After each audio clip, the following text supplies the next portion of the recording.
I'm going to show you an easy way to color skin. As you can see from the examples I have, I'm not fully rendering the skin.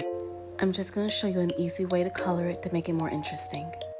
One of the best pieces of advice that I can give you when it comes to finding realistic skin colors is to use a reference image. I found this image on Pinterest years ago, and I always come back to it when I have to color skin, predominantly because it has such a wide range to choose from. Once I figured out the base colors that I want to use, I then pick a color that's slightly darker than the base and a color that's slightly lighter than the base. I'll use a soft brush to put the lighter color in the direction of the light source and use the same soft brush to do the same thing with the darker color.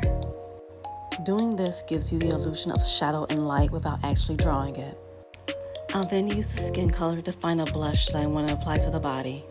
When it comes to adding blush to darker skin tones, I'll typically add colors in the red family or the orange family.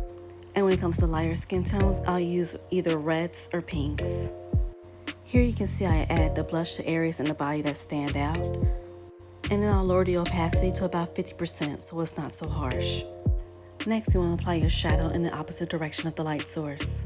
When it comes to picking colors for your shadows, I typically use colors that are in the orange family, the blue family, or the purple family. It all depends on the vibes you're going for.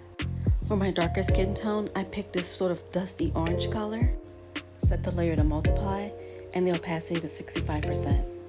For my lighter skin color, I picked this blue, set the layer to multiply, and the opacity to 25%.